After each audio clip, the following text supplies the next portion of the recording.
as a Black woman in communications and public leadership, I'd imagine there are rooms where you were not only the one of the more qualified people, but also the most scrutinized, right? That was my next question. And what has that been like? And what, maybe for people out there, what is that like? Because I think as growing up as a white male, like I have no idea.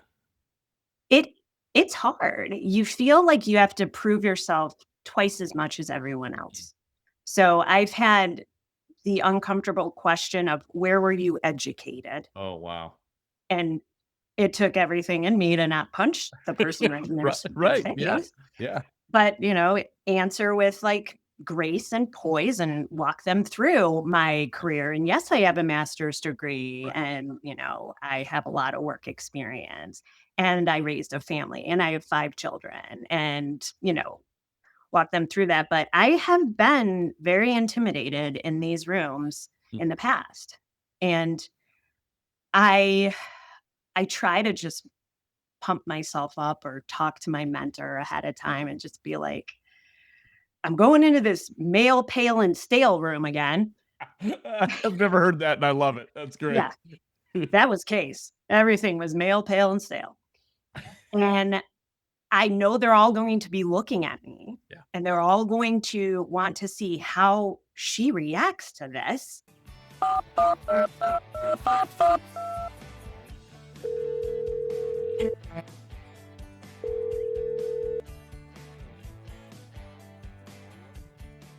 My wife and I, probably like all of you, have seen some bad bosses in our careers, but today's guest is one that bucks that trend. My wife worked for today's guest, and if you know my wife, I take her opinion very heavily. Sarah Johnson is one of her favorite people, and she has worked with ever or for one of her favorite colleagues, period.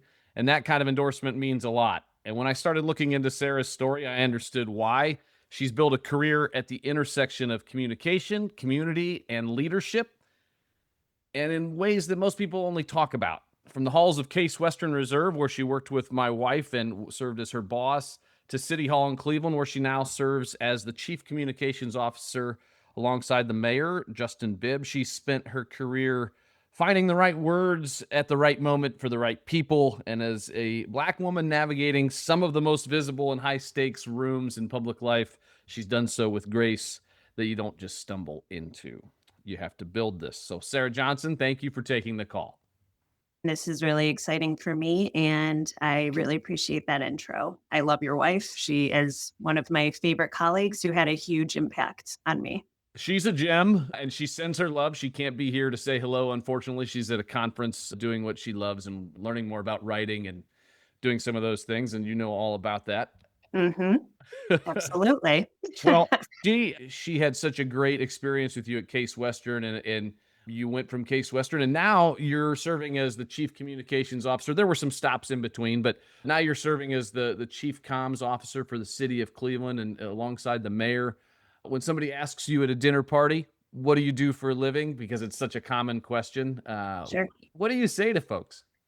So I tell people anything that has words that comes out of the city or the mayor, I have oversight over. So that includes all social media, all media relations, any internal communications, anyone speaking on behalf of the city, I have oversight over. And it's a large group to manage. There's 8,000 employees with 8,000 perspectives. Yeah. So it's interesting. And I would also say I oversee the crisis communications. So if there is a high stakes incident, if there is a shooting or a cyber attack or something like that, I lead the communication strategy for those situations as well. That's a heavy responsibility when you're talking about 8,000 employees, and you're right, 8,000 perspectives. What led you to wanting to take this role? Well, it's funny because at first I was not interested.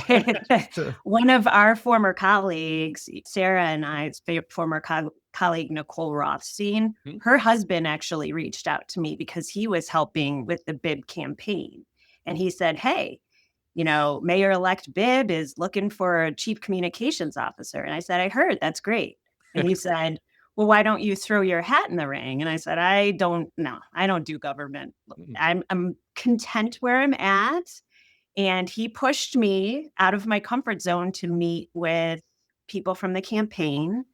And then I met with the mayor, and his vision for the city was so compelling that I said, I have to be a part of this change. I want to help this man achieve his vision because he is leading Cleveland in the right direction. And I just want to be a part of it. And I'm so glad that I joined. I think that is fascinating. And I think a lot of times in those kinds of roles, the best fits for folks are the ones that I wouldn't say get dragged kicking and screaming, but I would say where they weren't like, oh, that's me, and Right. you found yourself in that role. Has it played out so far the way you've thought as far as being in that role? It has. It has been the most fulfilling and challenging job I've ever had in my career.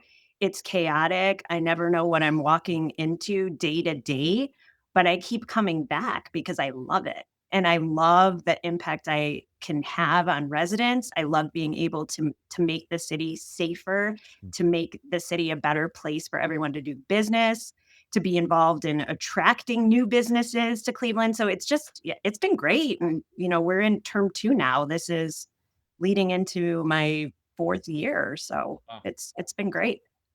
Politics is a whole different animal. Is Sure is. when you're 18, is this what you thought Sarah Johnson would be doing? You thought, oh yeah, I'll end up working in politics, or I'll end up at Case, or working for, I think it was the Greater Cleveland Partnership. Mhm. Is this the career trajectory you thought you would be on? Absolutely not.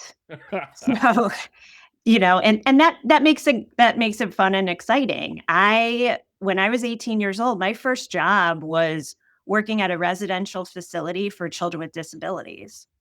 So I worked for that particular organization for 11 years. I went and got my undergrad in speech pathology. I wanted to be a speech therapist for kids with disabilities. That's where I thought I was going. And when I was in grad school working on my MBA in healthcare administration, I worked with the Cleveland Clinic and I had to work on a marketing project. And I was like, huh, I kind of like marketing. This is kind of cool. Huh. And at the end of my internship, I needed a job and they offered me a job in marketing. And I was like, well, I guess I'll do this for now, but I will go back and I will work with these children.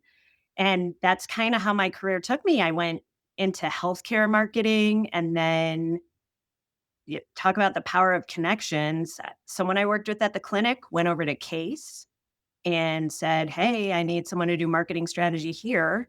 And I was like, okay, I'll give it a try. And went over there and here we are. That's fascinating. I think sometimes people feel like they have to stay in the path that they started on. Do you ever think back about those decisions and say, I wonder if I had stayed in that lane, what would have happened? Not in a regretful way, but in a way of like, we all say yeses and nos to certain things that Sure. change the direction of our life. Do you ever think about that? I do. I do. I wonder if I had ended up going back to the residential facility I was working at, Yeah. maybe running it, what that would look like. But I don't have any regrets with the choices I've made. I've never made a decision and said, I really wish I had not chosen that because I've met so many amazing people and learned so many lessons along the way. Even when we had bad bosses, I've had some pretty bad bosses, but you learn so much from the bad bosses because you say to yourself, I'm never going to be like you. I'm going to take all this in and I am never going to treat people the way you treat me. Yeah, I think you're right. I tell people that as somebody who coached, you learn more from losses than wins, and it's sort of Sure. the same way, right? Yeah. Like you do sort of take those poor leaders, we'll call them, and say, okay, whether they're miscast, right? Maybe they just were miscast and put in a role they shouldn't have been in, or maybe they're just not good at leading. Yeah. Yeah. What's one of the best leaders you've ever worked for? Oh, wow. I think the best leader I've ever worked for is the mayor. Okay, tell me why. Because that sounds like political speak, right? And that's what It people would say. it But does. I believe Yeah. you. I've never had a chance to meet Mayor Bibb, but he's definitely inspirational from the outside. You see him and you go, I can see how people could follow this guy. Yeah. First of all, he's intelligent. He Mhm. is so smart. His memory is like something I've never seen before. He can he'll remind me of something I said 2 weeks ago. I'm like, "I said that? I don't remember that." He's so smart. He's so passionate about the work and making things better. And someone whose heart is in the right place, for me, is easy to follow. If it's if it gets to a point where I would have to question my morals or my ethics or my judgment, that's when I'm like, this isn't for me. But I've never had to do that here. And That that's says a been, lot. yeah, yeah. I And don't know. for a politician, you Right. know what I mean? Like, I don't think that's the norm. I mean, I don't think that's the norm. I've met plenty of politicians, some good, some not so good, and sure. some ethical, some not so ethical. But you know, when you were at Case to the city of Cleveland and everywhere in between, um, when you look around, you mentioned relationships and the importance of those. What do you think mattered more? Relationships, opportunities, preparation? Like how has that all sort of come together for like the perfect storm in your career? I think the power of connections has really helped me. So each job opportunity that I explored was because I had worked with someone or was on a board or committee with someone somewhere else, and they thought of me, Mm, which was so meaningful to mm, me. yeah. And I do the same. I think of other people, and I try very hard not to burn bridges. They say, don't burn any bridges when you leave. And that has really worked out for me to my benefit Mm, because like I said, every single new opportunity I've had, even the ones I haven't explored or taken them up on the offer, it was all because of a previous relationship that I formed. And I just think it's so important to keep those relationships, but also like don't be afraid to put yourself out there. Don't be afraid to try something new. yeah. And like this, like I under normal circumstances would have never ever explored this opportunity on my own. But David Rothstein really pushed me and he said, "You can do it. You're going to be amazing. Go for it." Saying yes to things like serving on boards, being on committees, those are important, I think, for people, and not just in a way that is in a weird, icky, like networking. I hate the word networking. I just hate Me it. too. I love connections and relationships. I really like that language better. And when I talk with folks about it, that's the way I try to say it. It's important to say yes to things, right? Absolutely. And don't be afraid to say yes. And sometimes we get so bogged down in our day-to-day lives. We have kids, we have practices, we got to run people around. And we're like, I don't have time to add another thing to my plate. And, it's a balance. I'm not saying say yes to everything, but say yes to the right things. Mm, Say yes to the things that mean something to you. So for a board, I'm not going to join a board unless their mission is something I truly believe in and something I can get behind and something I want to dedicate my free time to because you're not getting paid, So if I'm going to be on a board and I'm going to be in meetings 2 hours, even if it's just once a month, I'm away from my family. So it better involve kids. It better involve making something better for the world, or I'm not going to do it. I think, as I would say, or they taught us in seminary, that'll preach, right? Like Mhm. that's a real good way to look at your time. At what point in your career did you start to feel like you belonged? You belonged in the room where it happened, if you will. Like when did that kind of hit you where you're like, oh yeah, I will be honest. I sometimes still don't feel like I belong in the room. sure, imposter It, syndrome, yeah. oh, yeah. And I think everyone has imposter syndrome at some point in their career. I do feel like when I was at Case, and it was before I went over to Weatherhead when I was at the central marketing office and I was proposing these ideas. And people were saying, "Oh, that's great. Let's implement them." And I got the VP behind me and the president behind me. Like that, then I was like, "Oh, maybe I really know what I'm talking about because people are actually listening to me for once." Yep. So I think case for me was that point where I built up a little more confidence, Mm, and I I will be in the room whether I'm wanted or not, mm, and I will speak up even if people don't want to hear it, mm. but I'm not at this point, I'm not going to back down if I feel passionately about something or if I have an idea. I'm not one to be quiet about it anymore. Where do you think that came from? Is that just part of who you are? I am a little outgoing, if you will, Yeah. but I was pretty timid in boardroom settings. And there are times, when it's all white men in the room Yeah. and me. Right. And I try to use some jokes to break up the Yeah. staleness of the room. But I think at this point, I have too much to lose by not saying anything, Mhm. and I don't want to be the timid flower in the room or the woman or the black woman who's Right. well spoken Uh-huh. in the room.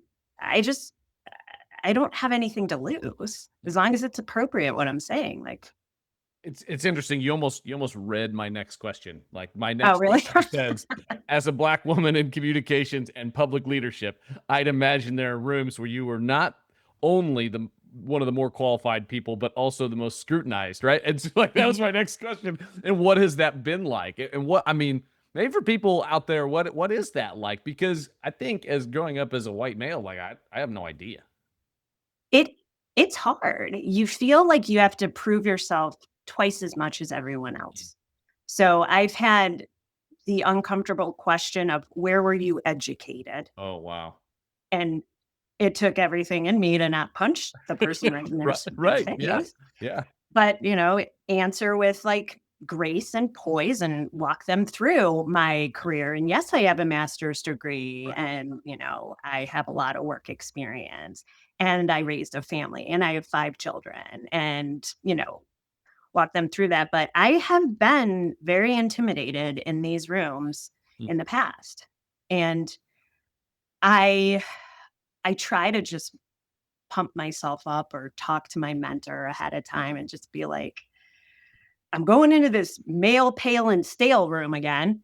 I've never heard that, and I love it. That's great. Yeah, that was case. Everything was male, pale, and stale. And I know they're all going to be looking at me Yeah. and they're all going to want to see how she reacts to this. Mm, So I feel like I've been in situations too where they do push the buttons a little bit. They want to see if I yeah, can hold my composure mm, when they talk about those people yeah. or the poor people. I've had situations where people were like, "Oh, well, you probably know poor people." Oh, wow.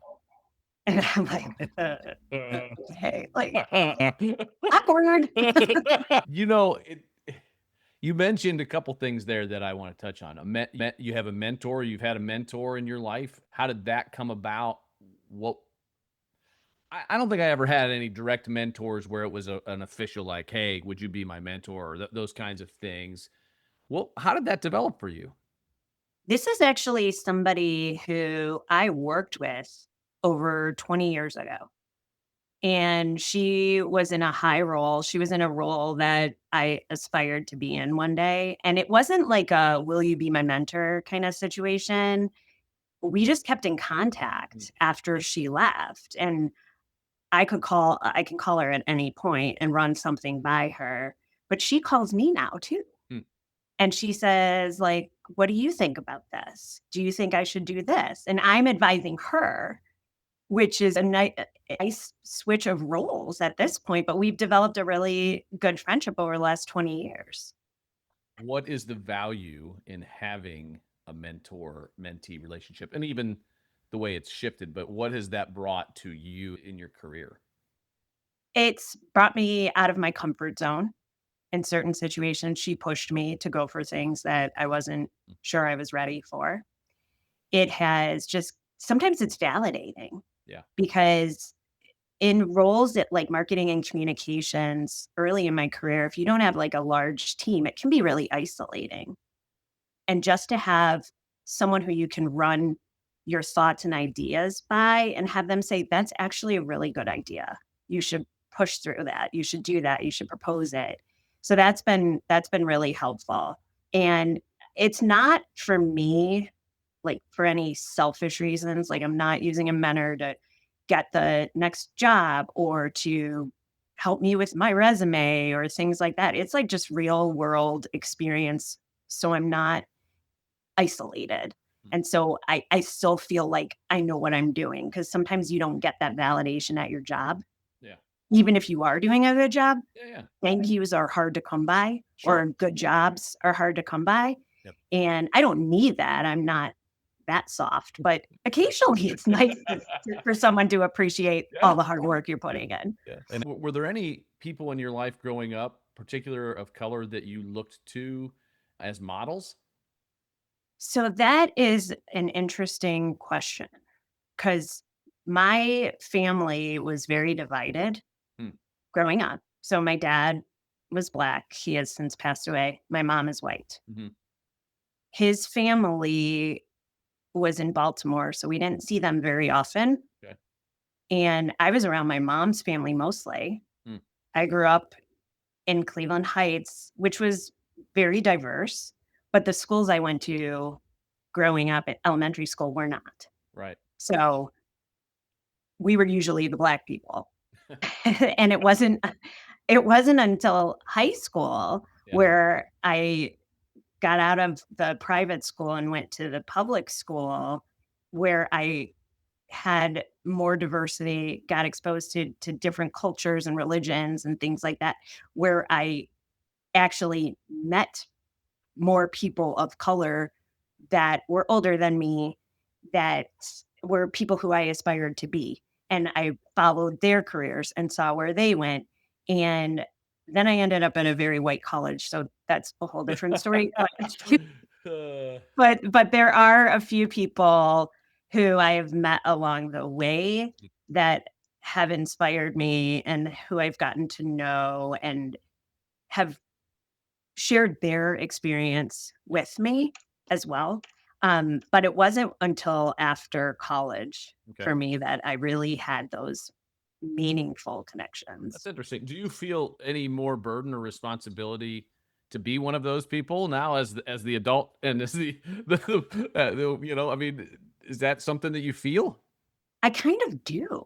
Hmm. So I try to be that for I have a younger African American woman on my team. I try to be that for her. I also try to connect her to other people and various groups Yeah. around the city that she can benefit from or make connections with.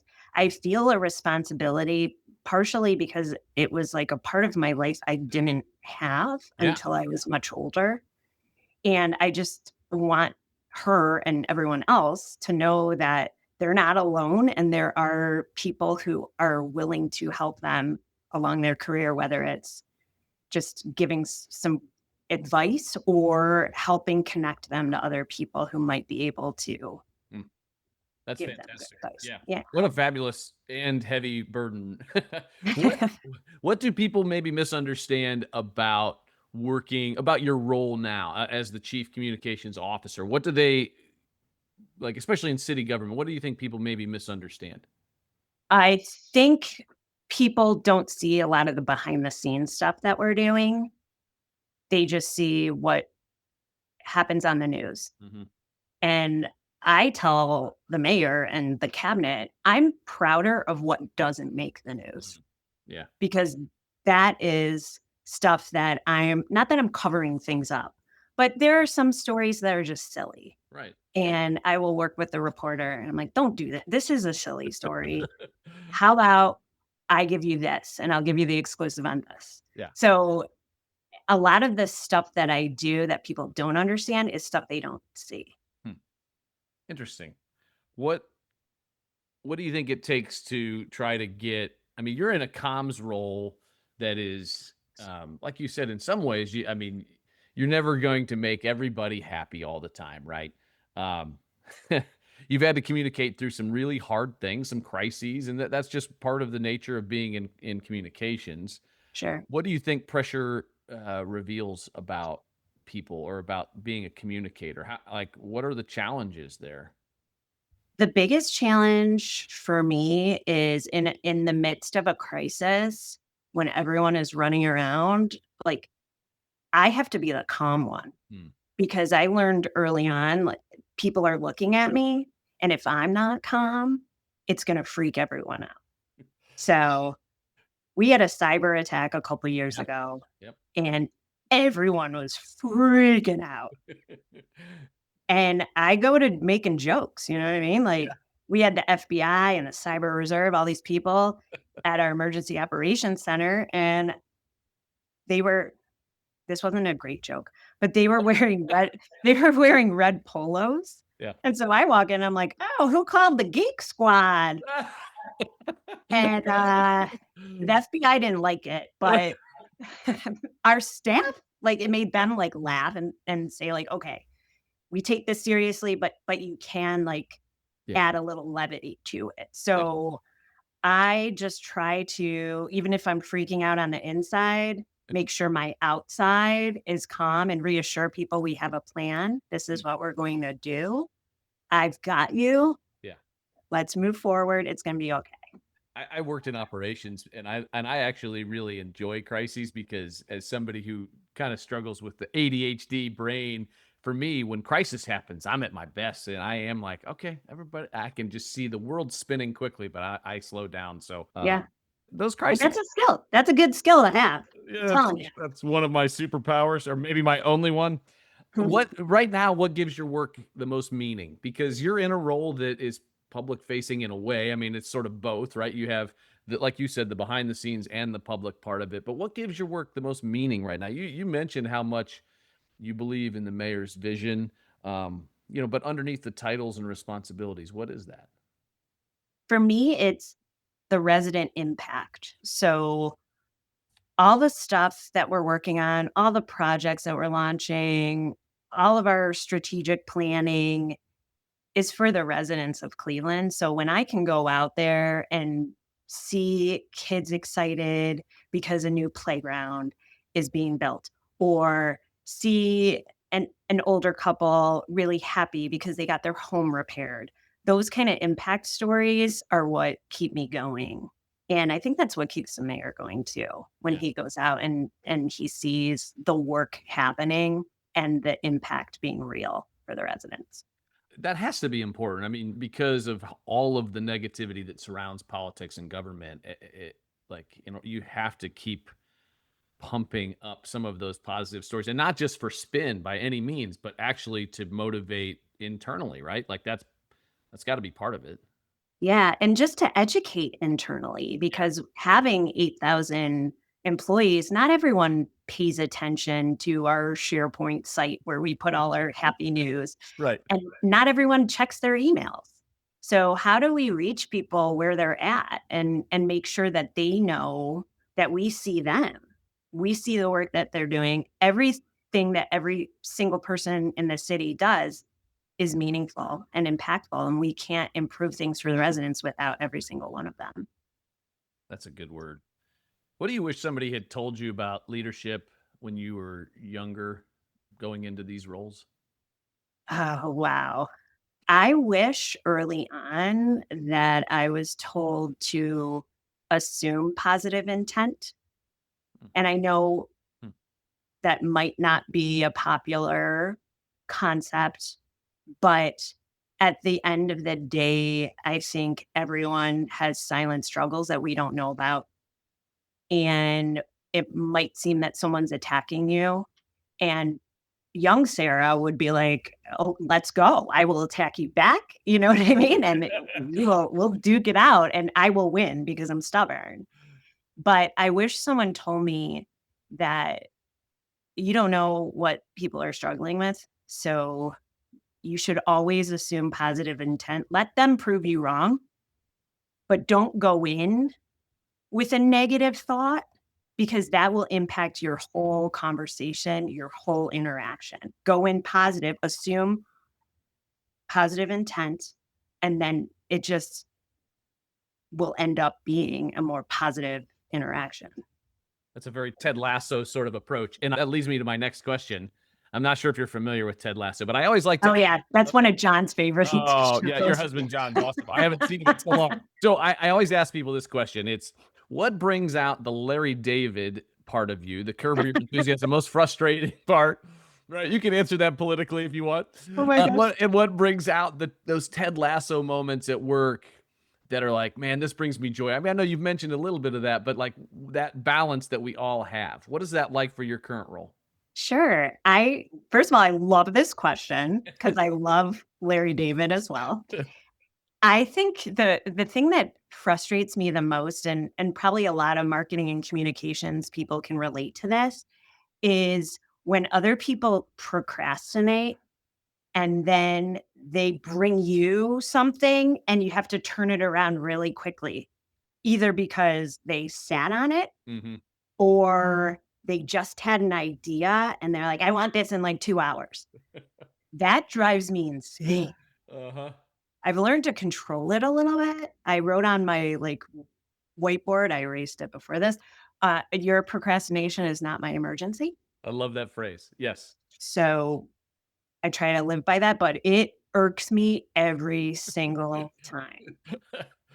Okay. All right. I believe that, and I can get down with that. What about the Ted Lasso moment? You've alluded to them, but maybe there was one that you're like, man, this was just such a positive interaction with the mayor or with yourself and another a community member or a staff member. What might stand out?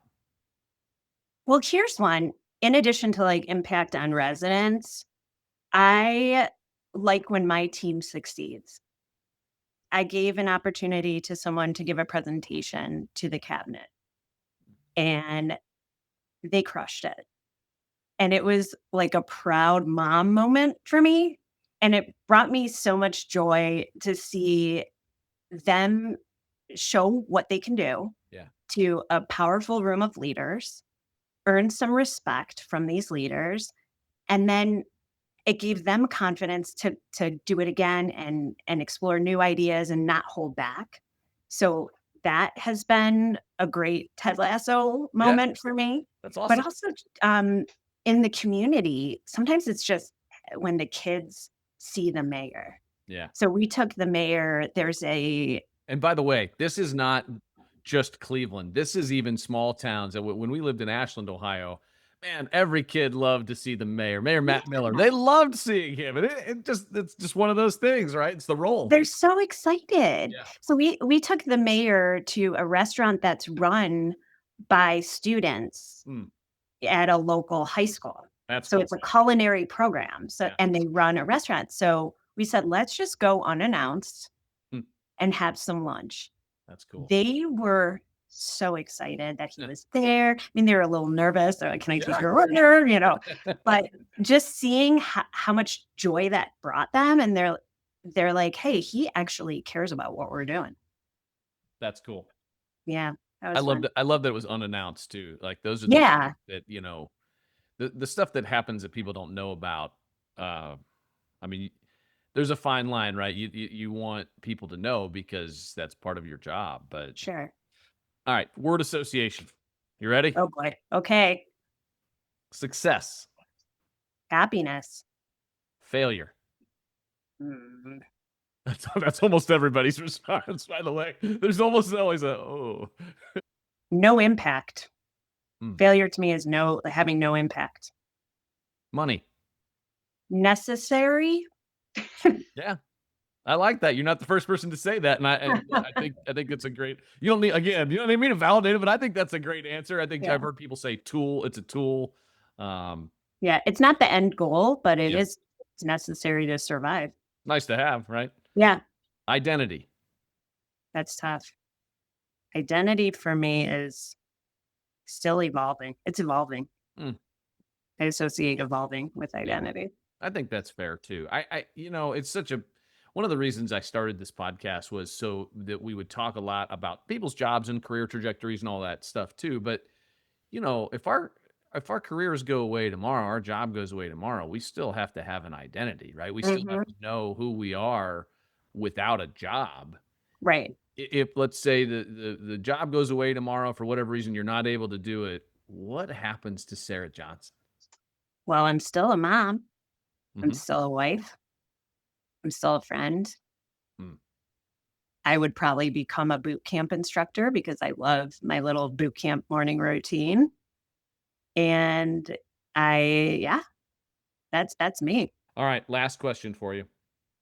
Final wisdom for somebody out there, especially somebody maybe that looks like you, that is thinking about, or not, their calling and their career and their trajectory. What wisdom would you give them as somebody who's mid-career and has achieved some things and gotten to some pretty impressive roles and are now serving in a pretty fascinating role with the mayor? I would say trust your gut.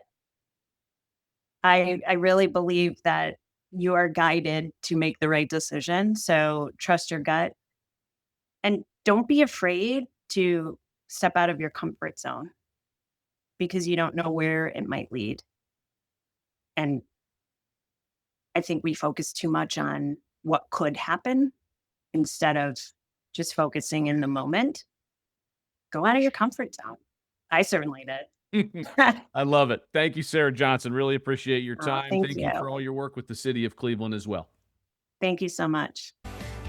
Thanks for listening to the Caller ID podcast. Please don't forget to like, share, and subscribe with all of your friends on all of your social media platforms. Thanks again. Signing off, Brandon Davis Wells.